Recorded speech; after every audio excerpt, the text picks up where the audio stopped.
All right, welcome everybody to Faith in Motion, Unveiling the Impact. I'm your host, Pastor Terry. God bless y'all. Unveiling the Impact. This is a podcast where we dive deep into the transformative power of faith in action. Again, I'm your host, Pastor Terry, and each week we will explore how faith isn't just a belief, but a driving force that shapes our lives in our community and the world around us.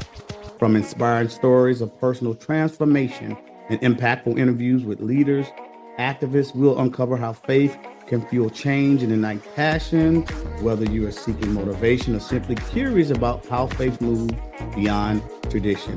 You're in the right place. So buckle up. Let's get ready to discover how faith moves us forward, one story at a time. And we want to welcome back Dr. Sadie Torres from last week. How you doing, Dr. Sadie? I'm doing fine, Pastor. Thank you for having me again this week. Good. The guy said, awesome, man. You know, you had an impactful interview and some great insight from last week. So much so that I received several texts and several calls, and people want to hire you now. I guess they want to get some stuff done. You shared some great information, some great personal stories. So today we're going to talk about some practical ways, some pragmatic ways. We're going to get into the world system stuff, and just want to know if you're ready. I am ready.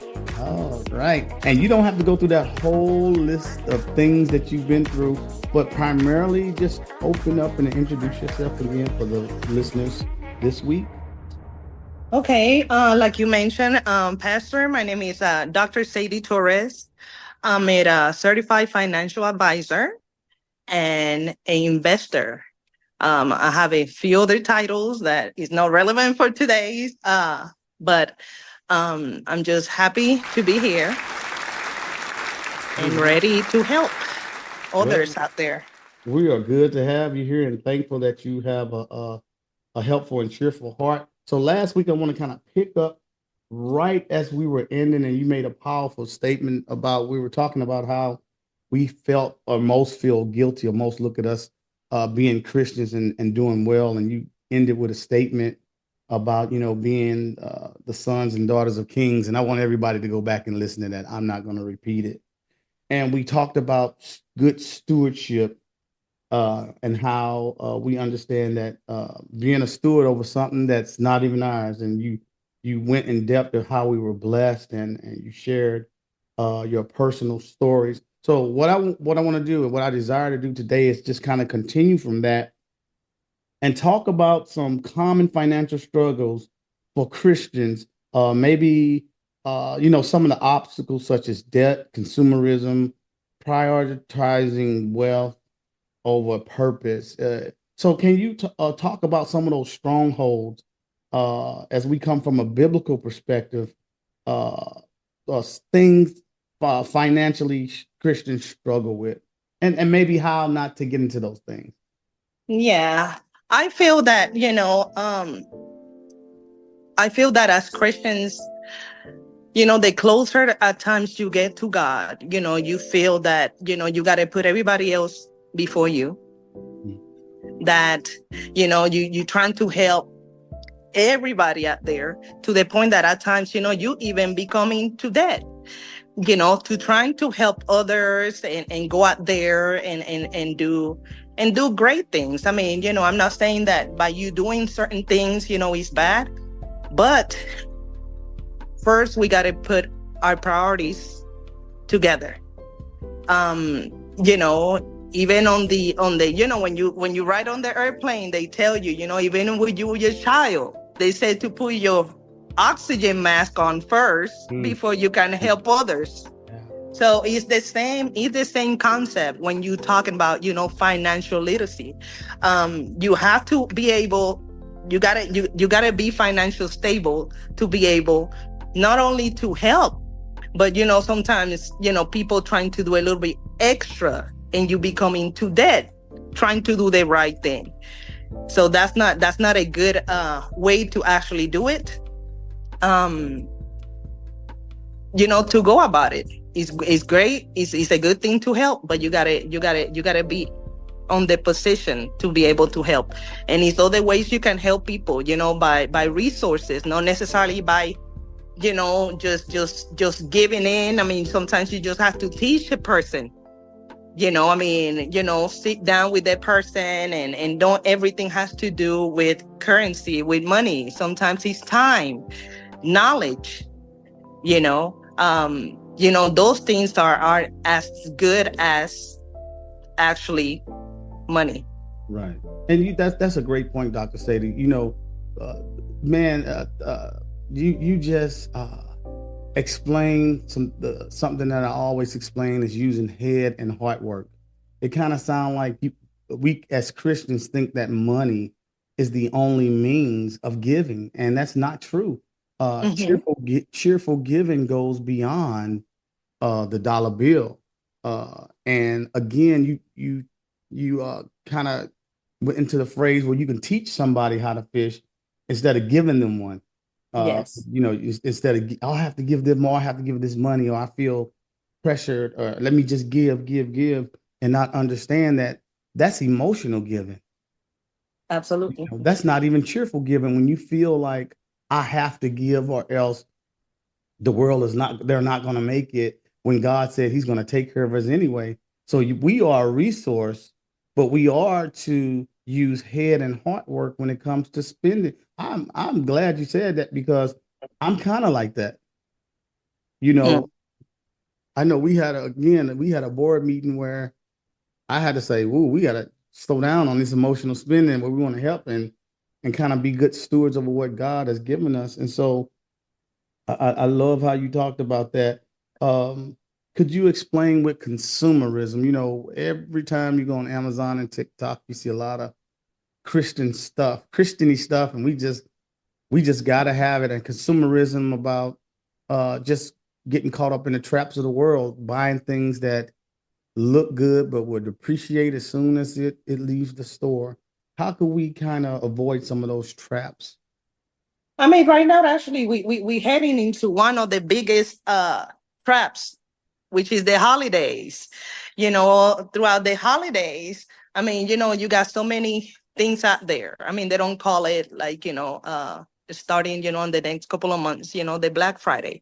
Um, you know, all these holidays has become more of a consumer kind of deal rather than the actually reason for the season, which is, Christ. They and then society actually, these days they have all these different avenues. They getting away from credit cards because people, you see all these things. Okay, credit cards interest rates is skyrocketing. I mean, it's going extremely high.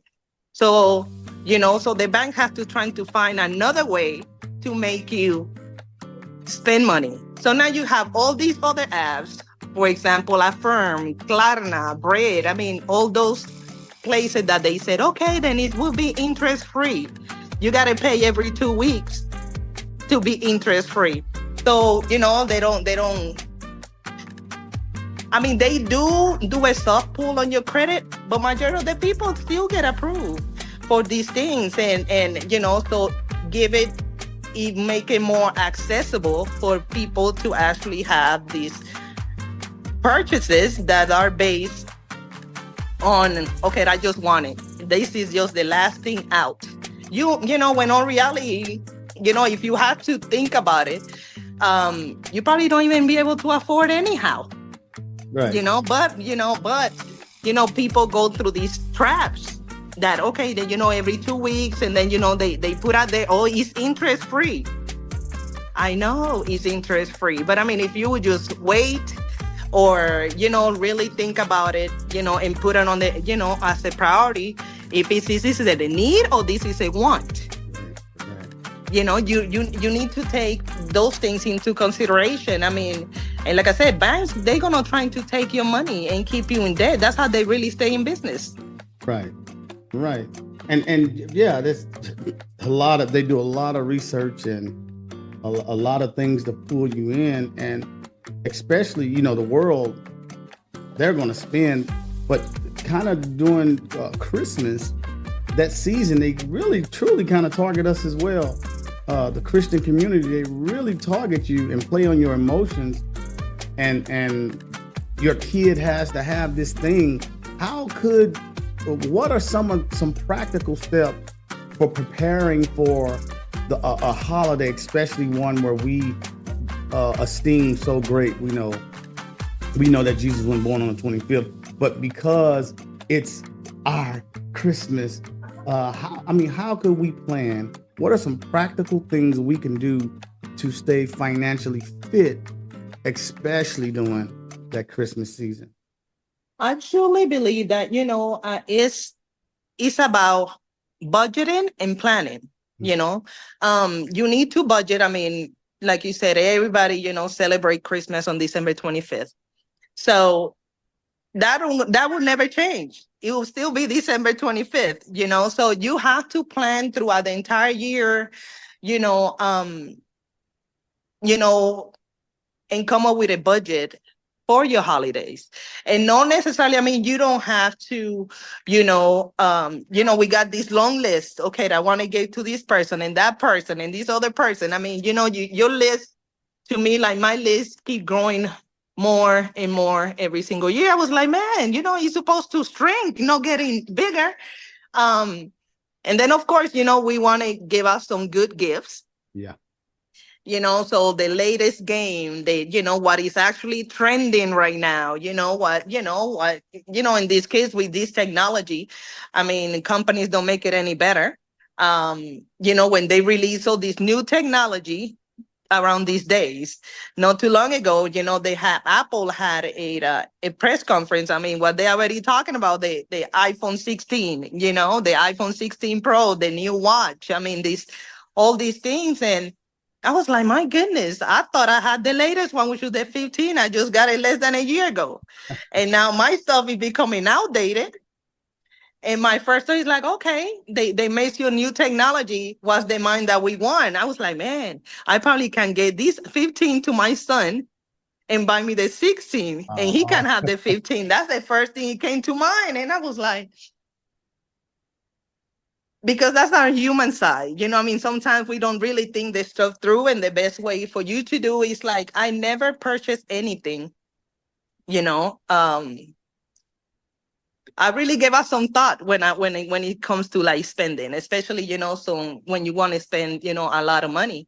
So, I think about it. I do my pros and cons, and then you end up really putting it on the balance. Like, do I really need it?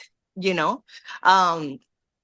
majority of the times, 8 out of 10, you don't really need what you're really thinking about getting. You just say want. Right. And because God will provide all your needs. He will provide all your needs. So in reality, do I need an iPhone 16? Absolutely not. I mean, that's it. That's not a need. That's a want. Right. God will definitely give us some of our wants, but I mean, it has to be a thing that it has to be whatever it is according to his plan, and not always. It's not, it's about his timing, not yours. Right. And set a budget. One thing that we do, we set a budget, and I look at, at that time of the year, I look at it like, you get what you get. Mm-hmm. And if you don't like it, I'm just being real, I have to get kind of tough as well. All things in love, but there is tough love. You get what you get, and if you don't appreciate it, you can give it back. Because at the end of the day, as you were stating, you put these things on a card, and now it's extended past the time in which you'll be paying it off next Christmas. And so now you put yourself in a hole, and so we begin to look like the world when we spend like the world. Yeah. And it's truly not good stewardship. So yeah, get a budget as well. Set, have a conversation. Do one Christmas where it's just you make some things and bring family together, and maybe exchange some things. But it's consumerism over the holidays have gotten so out of control, and we relinquish that control to the world because we truly don't think about God when we go out there and spend. And that's one thing we don't do. We don't go on Target like, ooh, God want me to have this. No, if you really think about it, you can Absolutely. you can kind of pull back on some things and don't feel. Why don't we feel, Dr. Sadie? And then after this, we're gonna get into some practical things. But why do we feel guilty when we can't give a person what we think they want?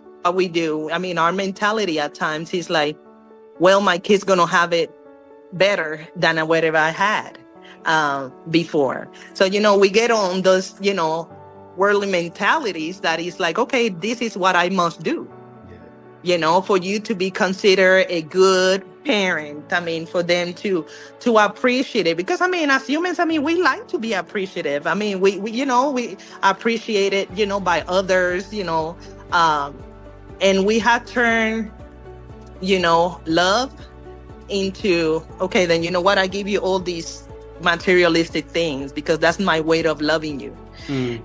And when on reality, I mean, that's far from the truth. And that's a great point, Dr. Sadie. When you say love, I've heard a person say, I love those shoes, and I love my wife, and I love my car, and I love my house, probably in the same day. And it's like, that it's so broad when we say the things that we love, and we kind of get it again emotionally mixed up. In this next segment, I want to kind of switch over so you can truly help us out here. I'm going to talk about some practical approaches to attain financial autonomy by exploring budgeting, what we just talked about, cheerful giving. We already talked about that. Saving, investment strategies. You can get into, of course, we talked about earlier. What did we talk about? The GoFundMe and having life insurance. Life insurance. There we go. Life. So touch on some of those things, and you can just go through the list to help us, Christians, brothers and sisters, us disciples of Christ, give us a picture of how this should look, how our profile or our portfolio should look, whether it be one or two things, the pragmatic approach to these things. And I'm going to read this Bible verse and I'm going to let you have it. It says, the wise store up choice food and olive oil, but fools gulp theirs down. Proverbs 21:20. Yes, I mean, and that is so true though, because like, like we was talking about right now for the holidays, I mean, we want to give them the best, and like I said, our priority sometimes is quite off.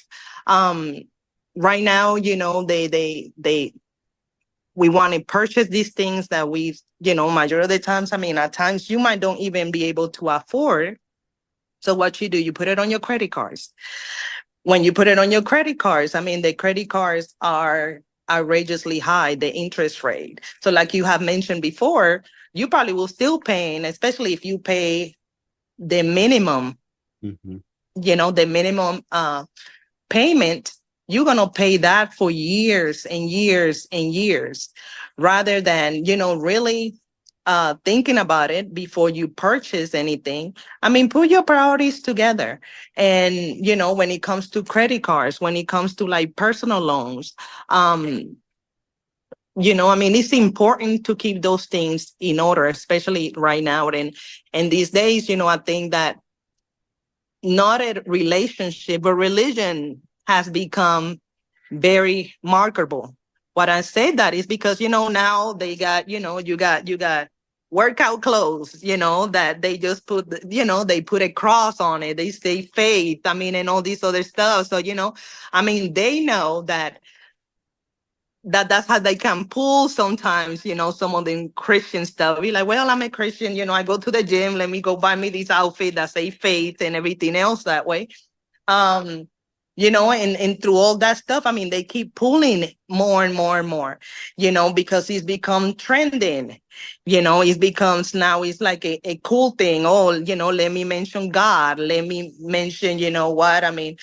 Even when when they receive awards and everything, that's the first thing they say, and then you listen to their songs and you be like, what happened? you know they Right. don't have.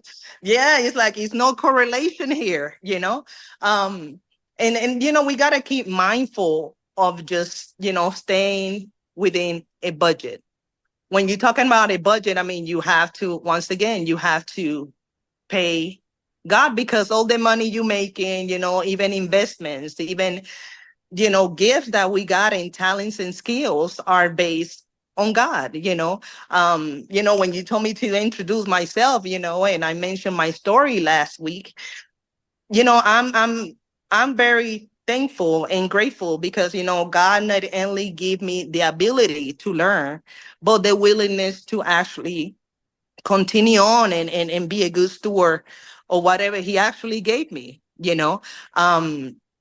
So I have to, you have to like keep in mind to just be, pay your tithes and offerings first. Second thing you do is not go and buy things out there that really gonna lose their value as soon as they leave. Either people get new cars and everything else. I'm not saying you shouldn't, but you should really think about it. Because all those things, so majority of the materialistic things, they don't hold their value. They definitely don't. And you have to be able to create. And as Christian, I think that like I mentioned last week, I think that we feel guilty. Like we feel like we shouldn't be thinking about creating wealth and be financial, not only stable but successful, and be able to pass that wealth to our kids, to different generations. Um, because then, we might want to don't be seen as in selfish, as in like, well, you have all this money, so why, you don't give all your money away. I mean, you have too much money, or you got too many things, give it away. It's always poor people, people are always hungry, but, you know, God gave us the stewardship over the things that he had given us. And we have to be careful who we give that That's right. That's right. that stewardship I to don't want to lose somebody this else. thought Because from you. How do we speak on some of the way we can pass on generational wealth? I know we spoke about life insurance or some kind of savings. Can you speak on how, even you may not be rich, but you may give your child or family a chance to have some wealth. And I know a lot of people do not have life insurance. they don't, what I mean? And that's something that we will,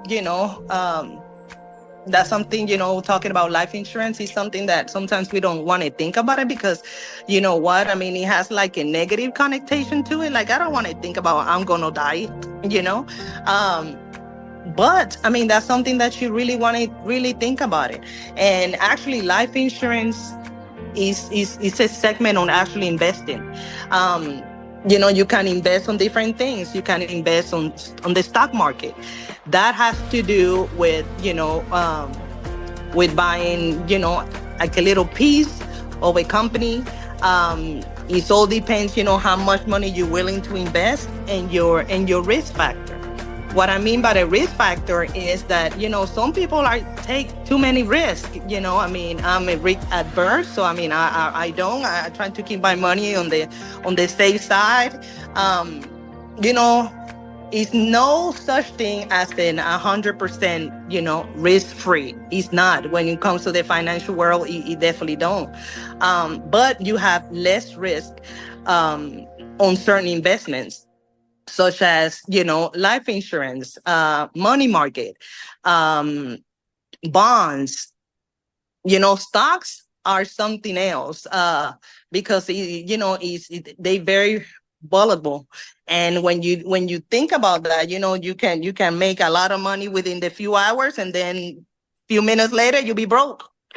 And all your money is gone. Very risky. So you have to, when it comes about, like I said, life insurance is something that and anybody can start with that. That investment is something that we should all invest on. And the early on your life that you actually do it, that'll be the cheapest way that you can Correct. start it Don't off, start when you're 80, because you already out halfway foot. you already at there. And then we break it down. I mean, they got whole life, which wealthy people use life insurance as a savings, and the reason why that is because as a whole life insurance, it actually creates value. It actually, it continue to grow. um and like I said, I mean, when you talk about life insurance, it has such a negative uh connotation to it, but we should think about buying life insurance for our kids, because that could be easily um their first, that's their first investment. Right. I remember when I had my son, he's 7. His life insurance started when he was only 3 weeks old. And I was like, okay, and people like, but why do you want him to die? And who gonna be the beneficiary? Because that's all people thinking about. I was like, I'm not expecting for my son to die anytime soon. Right. I'm doing as a savings. That way, he can, when he gets older, that will be his first investment. And he can, that money just continue to grow and grow and grow. And see, that's the thing, Dr. Sadie. People are uneducated. And Mhm. they are afraid, again, that negative connotation of life insurance, that, oh, if I'm dying, well, it's a selfish kind of thing as well. Well, Yeah. if I'm gone, then y'all gonna bury me anyway. But what they don't understand, in the Bible, says a good man leaves an inheritance for his children's children. So not necessarily that we're going to be rich in this lifetime, but we can break, and I'm not going to call it a generational curse. I'm just going to call it ignorance of knowing the power of these things we have accessible. Dr. Sadie, can you talk, as we still continue to talk about this life insurance? I'm going to just stay right there. Most people think they can't afford it. And I know if you look at your budget and the things that people buy each month, they'll find out that they could. Can you speak on that? Yes, they definitely can. I mean, it's about actually finding the right company. Um, and also, I mean, putting on, again, we talking about priority, because, like, for example, on my son's life insurance, like I said, he had it within, less than a month when he was old. I only paid $42 for a $200,000 life insurance for my son. $42. I mean, right now, for lunch, I went to Wendy's, got me a salad, and I spent $17. And I was like, okay, man. I mean, it is crazy out here. I was like, man, Sadie, you could have went to Walmart and you could have ate few salads instead of just one. So, little changes that we make, and at the beginning, like anything, you're gonna see it, you're gonna feel it, but on the long run, it's actually better, because I'm not doing it to just, at the age when he turns 18 years of age, and in different state, it goes to different ways that the policies work. But for example, here in Texas, they have that you pay it for 20 years. And after that, if you don't really want it, you don't have to pay anything else. The insurance is actually paid off. But I mean, then $200,000 just continue to grow. Yeah, And that's not something that, I mean, like I said, $42. I mean, you go out to eat, even we buy our kids,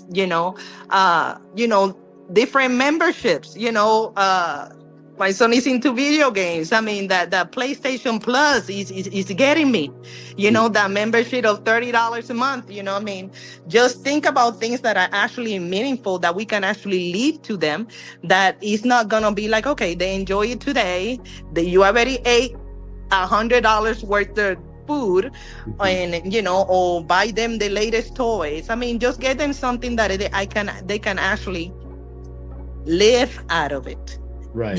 And continue to grow. And by, I think knowledge, and it's easy, for kids. I mean, they see, I saw this on Amazon.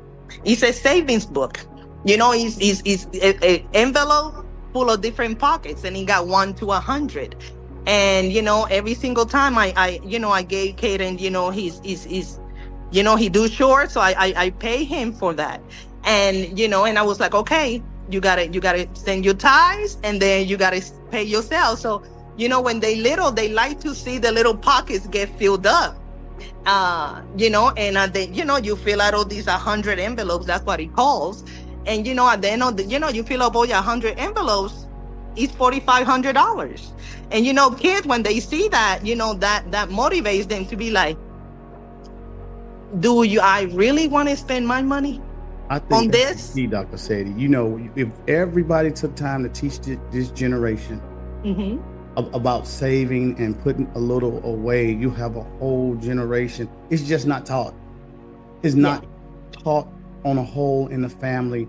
And the things that you're doing with your son really is a ministry for every uh, parent to see, to look at, to know that it starts with. I love that analogy last week when you talked about the quarters and the pennies.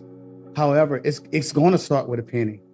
Yeah. And as you keep building, and as you keep building, and as you keep building, and as you keep building, now you can see, man, I'm doing something with this. And so I that's a good thing. I'm gonna have to get more information about that. And I really think that it's time to start educating our children and getting them excited about money, because money is what buys things, kids. Hello, use your Yeah. own money. And so you spoke about life insurance, and we know that our eternal life insurance came through the blood of Christ on that cross. Mhm. And it really ties into being good stewards, and it really is godly, extending not just a life, but the means to move on in a passing of a loved one, to think about something beyond the point of yourself, where I put into my life, so that when I go, I can make your life a little bit better. Because money in the Bible does answer all things.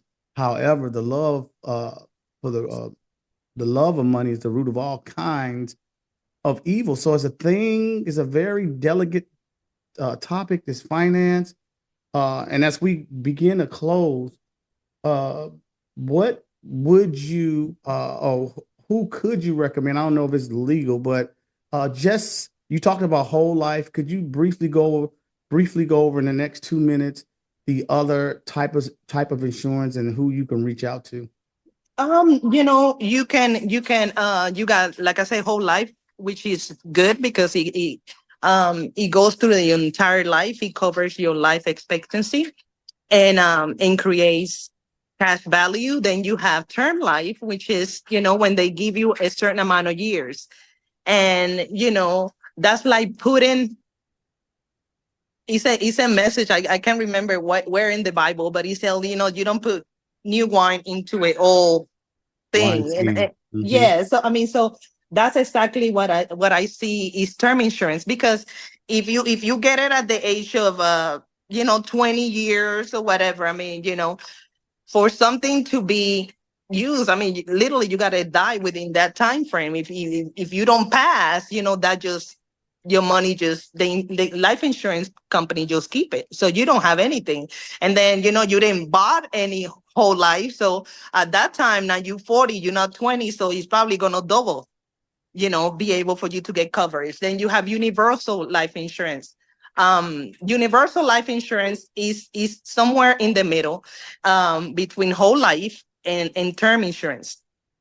Um, that one is good when you are on your later years because it's a little bit more affordable.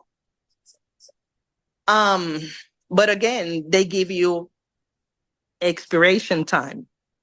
you know then we talk about, they have burial insurance, they have um that will help you with the burial, because I mean we see that a lot lately. I mean we see that people are not prepared, and then they hit you up with this GoFundMe here, and because people are not prepared for things that's gonna happen. I mean, people don't have any savings.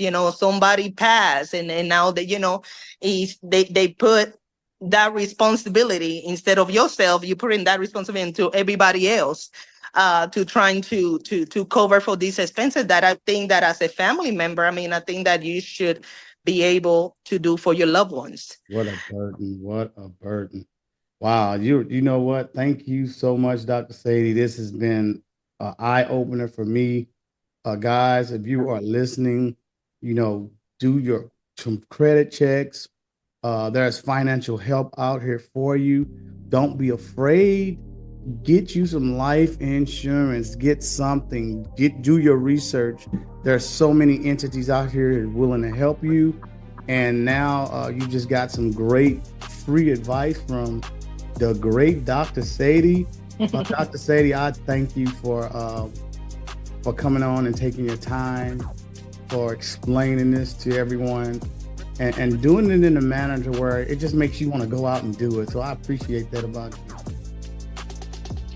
Thank you. Like I said, I mean, it's about knowledge. And I think that, you know, in the Bible said, you know, for everything you do, get an understanding. I believe that when we gave, you know, our kids the knowledge and the understanding and explain it on the way that they can actually understand, you know, they be able to take that knowledge and apply it to their life and you know, and they will end up have, you know, like the things that we so much sacrifices, but we have to be good stewards. And by how we be a good stewards, by teaching them, because we don't do any good, we don't do them any favors really. You know, you sacrifice your whole life, you create this wealth, and then you give it to this person, which they don't have any knowledge. They don't know what is that, you know, sacrifice you had to make to maintain it, to keep it, to make it grow. So, you know, then, you know, within a short period of time, what it took you your whole life, you know, to build, they waste it. That's all they do, because they don't really know. Right, they don't know. So that lack of knowledge, it really affects people. Well, you know what it says about us being ignorant and that we perish for a lack of knowledge. Well, again, we want to thank Dr. Sadie for coming in here and just tearing this thing up, man. Whoever comes next, y'all got y'all job to do, because she coming back. we gonna take a break from the financial, and then she's going to come back, because there's more. I mean, there's tons more I would love to discuss. So thank you for joining us. And now in Faith in Motion, Unveiling the Impact, we hope today's story has touched your heart and reminded you of the profound difference faith can make.